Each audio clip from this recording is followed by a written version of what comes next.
ల్యాప్‌టాప్‌లో కీబోర్డ్‌ను గట్టిగా ప్రెస్ చేయాల్సి వస్తుంది.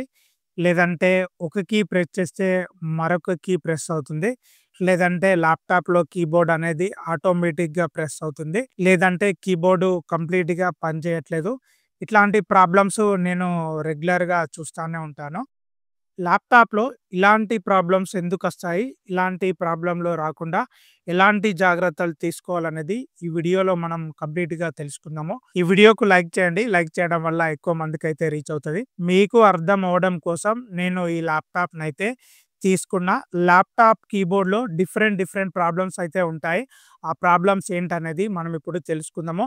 మీ ల్యాప్‌టాప్‌లోకి చీమలు పోయినా, లేదంటే వాటర్ పోయినా, లేదంటే మీరు ఓవర్ ప్రెస్సింగ్ అంటే చాలామంది ఏంటంటే కీబోర్డ్‌ను ఇట్లా కొడతారు గదా!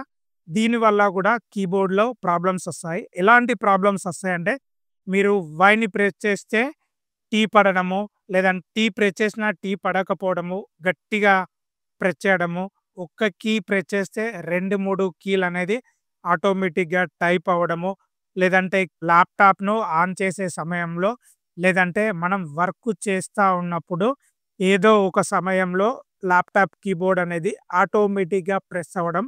ఇది కీబోర్డ్ ప్రాబ్లమ్సు. దీనికి మెయిన్ రీజన్ ఏంటంటే ఇందాక చెప్పాను గదా! చీమలు పోతే వెంటనే సర్వీస్ చేయించుకోవాలి. లేదంటే మాత్రం కీబోర్డ్ రబ్బర్‌ను అవి కొరికేయడం వల్ల ఇట్లాంటి ప్రాబ్లమ్స్ ఒస్తాయి. వాటర్ డ్యామేజ్ ఉండడం వల్ల కూడా ఇట్లాంటి ప్రాబ్లమ్స్ ఒస్తాయి. కొంతమంది కీబోర్డ్‌ను ఇట్లా కొడతా ఉంటారు. ఇట్లా కొట్టడం వల్ల కీబోర్డు ప్రాబ్లమ్ ఒస్తది. ల్యాప్‌టాప్‌లో కీబోర్డ్ కంప్లీట్‌గా వర్క్ చేయకపోతే ఒకటి సాఫ్ట్‌వేర్ ప్రాబ్లమ్ ఉండొచ్చు. 2 మదర్ బోర్డ్ ప్రాబ్లమ్ ఉండొచ్చు. 3 కీబోర్డ్ ప్రాబ్లమ్ ఉండొచ్చు. ప్రాబ్లమ్‌ను ఎలా ఫైండ్ ఔట్ చేయాలనేది ఇప్పుడు తెలుసుకుందాము.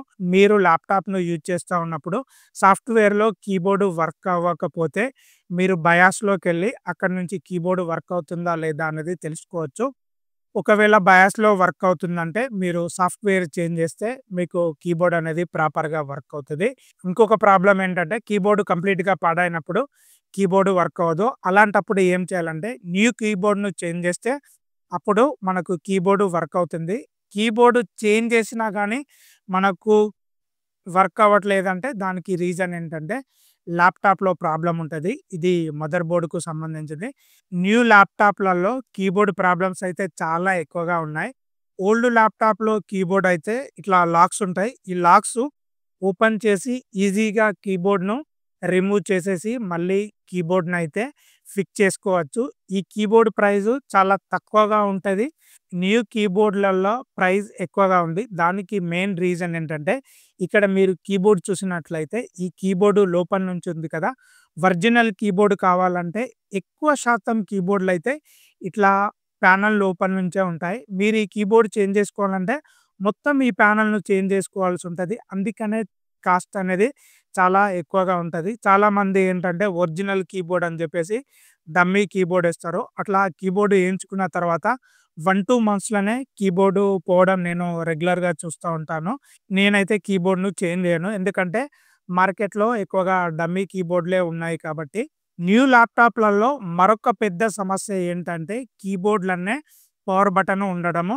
ల్యాప్‌టాప్ కీబోర్డ్‌లో కొన్ని టైంలో దానికదే కీబోర్డ్ ప్రెస్ అయినప్పుడు మనం పవర్ బటన్ ప్రెస్ చేస్తే అప్పుడు పవర్ బటన్ అనేది వర్క్ అవ్వదు. దానివల్ల ల్యాప్‌టాప్ అనేది ఆన్ అవ్వదు కాబట్టి ఖచ్చితంగా ఈ కీబోర్డ్‌ను చేంజ్ చేసుకోవాల్సుంటది. కీబోర్డ్‌ను చేంజ్ చేసుకోవాలంటే ఈ ప్యానెల్‌తో మొత్తం చేంజ్ చేసుకోవాల్సుంటది.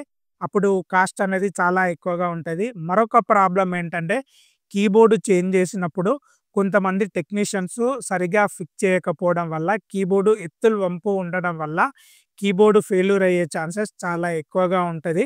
సో, ఇది నేను రెగ్యులర్‌గా చూస్తా ఉంటాను.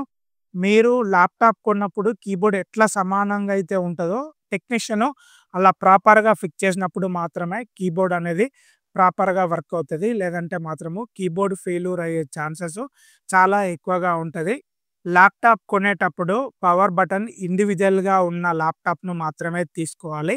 ఎందుకంటే కీబోర్డ్ ప్రాబ్లమ్ వచ్చిందనుకోండి, మనం ఈ కీబోర్డ్‌ను డిజేబుల్ చేసుకొని ఎక్స్‌టర్నల్‌గా కీబోర్డ్‌ను వాడుకోవచ్చు. అప్పుడు ల్యాప్‌టాప్‌లో ప్రాబ్లమ్ అయితే ఏముండదు. ఈ ల్యాప్‌టాప్‌లో కీబోర్డ్ ప్రాబ్లమ్ ఉందని చెప్పేసి వీళ్ళు కీబోర్డ్ రిప్లేస్ చేసుకున్నారు. మళ్ళీ కీబోర్డ్ ప్రాబ్లమ్ వచ్చింది చూడొచ్చు. కీ అనేది ఊడిపోయింది. అండ్ కీబోర్డ్ కొన్ని కీస్ అయితే ప్రెస్ అవ్వట్లేదు. దీనికి రీజన్ ఏంటంటే ఇది సెకండ్ క్వాలిటీ కీబోర్డు. ఇది చూడొచ్చు మీరిక్కడ. సెకండ్ క్వాలిటీ కీబోర్డ్ మీద ఇట్లా హోల్ అయితే ఉంటది. ఇక్కడ చూడొచ్చు. ఇక్కడ హోల్ ఉంది. అండ్ ఇక్కడ గూడా హోల్ ఉంది చూడొచ్చు. ఇది సెకండ్ క్వాలిటీ కీబోర్డ్ అని నేను ఎలా చెప్తున్నానంటే, క్యాప్స్ లాక్ పైన ఇక్కడ హోల్ ఉంది. ఈ కీ పైన గూడా హోల్ ఉంది. ఇట్లా కీబోర్డ్ పై ఉన్న కీస్ పైన హోల్ ఉంటే మాత్రము అది సెకండ్ క్వాలిటీ కీబోర్డు. సో, నేను ఒరిజినల్ కీబోర్డ్‌ను చూయిస్తాను చూడండి. ఇది ఒరిజినల్ కీబోర్డు. ఈ ఒరిజినల్ కీబోర్డ్ పైన ఇక్కడ క్యాప్స్ లాక్ ఉంది కదా! ఈ క్యాప్స్ లాక్ పైన ఇక్కడ డాట్ ఉంది. వైట్ డాట్ ఉంది. కానీ హోల్ అయితే లేదు. ఇక్కడ గూడా చూడొచ్చు వైట్ డాట్ ఉంది. హోల్ అయితే లేదు. ఈ కీబోర్డ్ చూసినట్లయితే చాలా ఫిక్స్‌డ్‌గా ఉంది. అండ్ ఎత్తు వంపులు లేకుండా ఉంది. కానీ ఈ కీబోర్డ్‌లో చూసినట్లయితే ఇక్కడ డౌన్ ఉంది. అండ్ ఇక్కడ ఎత్తుంది. ఇట్లా ఎత్తు వంపు ఉంటే ఏమైతే అంటే కీబోర్డ్ పోయే ఛాన్సెస్ ఎక్కువగా ఉంటది. నేను చెప్పేదేంటంటే కీబోర్డ్‌లో పవర్ బటన్ అనేది ఇండివిడ్యువల్‌గా ఉందనుకోండి. అప్పుడు మీరు ఈ కీబోర్డ్‌ను డిజేబుల్ చేసుకొని ఎక్స్‌టర్నల్‌గా మీరు కీబోర్డ్‌ను, మౌస్‌ను యూజ్ చేసుకోవడం బెటరు. కానీ ఈ ల్యాప్‌టాప్‌లో అయితే పవర్ బటన్ అనేది ఇక్కడుంది కదా! సో, కీబోర్డ్‌లో ఉంది కాబట్టి ఖచ్చితంగా ఈ కీబోర్డ్‌ని చేంజ్ జేసుకోవాలి. లేదంటే ఈ కీబోర్డ్‌ను కంప్లీట్‌గా డిజేబుల్ చేసుకొని పవర్ బటన్‌ను మనము రైట్ సైడ్‌లో గాని, లెఫ్ట్ సైడ్‌లో గాని ఎక్స్‌టర్నల్‌గా యాడ్ చేసుకోవాల్సి ఉంటది. ఇది హెచ్‌పీ ల్యాప్‌టాపు. Internal keyboard. ఒక ప్లేట్ ఉంటది. ప్లేట్ కింద మనకు కీబోర్డ్ ఉంటది. ఈ కీబోర్డ్ రిమూవ్ చేయాలంటే ఈ లాక్స్ అన్నీ ఓపెన్ చేసి, కీబోర్డ్ రిమూవ్ చేసి, కీబోర్డ్ మళ్ళీ ఫిక్స్ చేసి, లాక్స్ అనేది ప్రాపర్‌గా ఫిక్స్ చేయాలి. ఎప్పుడైతే లాక్స్ ప్రాపర్‌గా ఫిక్స్ చేయమో అప్పుడు ఏమైతే అంటే కీబోర్డ్ అనేది ఎత్తు వంపులొస్తది. సో, అట్లా రావడం వల్ల ఏమైతది అంటే కీబోర్డ్ పోయే ఛాన్సెస్ ఎక్కువగా ఉంటది. అండ్ కీబోర్డ్ సరిగ్గా ప్రెస్ అవ్వదు. ఈ ల్యాప్‌టాప్‌లో ఏమైందంటే కీబోర్డ్ ప్రాబ్లమ్ ఉందని కీబోర్డ్ రిప్లేస్ చేసిండు. కానీ లాక్స్ అనేది ఇక్కడ ప్రాపర్‌గా కూర్చుండబెట్టలేదు. చాలా ర్యాక్స్ అయితే ప్రాపర్‌గా కూర్చుండబెట్టకపోవడం వల్ల ఇక్కడ డౌన్ అయింది. ఇక్కడేమో చాలా ఎత్తయింది. ఇలా ఉండడం వల్ల ఏమైతదంటే ల్యాప్‌టాప్ యొక్క కీబోర్డ్ ఎత్తు వంపులొస్తది. సో, మనము కీబోర్డ్‌పై కీస్ ప్రెస్ చేసినప్పుడు కీస్ అనేది ప్రెస్ అవ్వవు. మళ్ళా తొందరగా ఏమైతదంటే కీబోర్డ్ ఫెయిల్యూర్ అయ్యే ఛాన్సెస్ ఎక్కువగా ఉంటది. సో, డిఫరెన్స్ అనేది మీరు చూడొచ్చు. లాక్స్ ప్రాపర్‌గా కూర్చున్నాయి. కానీ ఇక్కడ లాక్స్ అనేవి ప్రాపర్‌గా కూర్చోలేదు. సో, టెక్నీషియన్ ప్రాపర్‌గా ఫిక్స్ చేయలేదు. న్యూ ల్యాప్‌టాప్ మోడళ్లలో కీబోర్డ్‌ను చేంజ్ చేసుకోవాలంటే ప్రైస్ అనేది చాలా ఎక్కువగా ఉంటది కాబట్టి కీబోర్డ్‌ను చాలా జాగ్రత్తగా యూజ్ చేసుకోవాల్సి ఉంటది. అందుకోసం చీమలు పోకుండా చూసుకోవాలి. అండ్ కీబోర్డ్‌ను స్మూత్‌గా హ్యాండిల్ చేయాల్సి ఉంటది.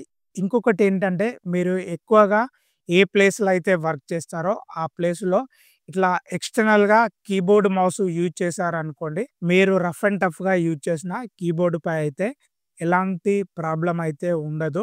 మీ ల్యాప్‌టాప్‌లో మీరు ఎలాంటి ప్రాబ్లమ్స్ ఎదుర్కొన్నారో కింద కామెంట్ చేయండి. ఈ వీడియో మీకు నచ్చితే లైక్ చేయండి. ఇలాంటి మరిన్ని వీడియోస్ కోసం మన ఛానల్‌ని సబ్స్క్రైబ్ చేసి సపోర్ట్ చేయండి. ఇది యూజ్‌ఫుల్ వీడియో అనిపిస్తే మీ ఫ్రెండ్స్‌కు, రిలేటివ్స్‌కు షేర్ చేయండి. Thank you.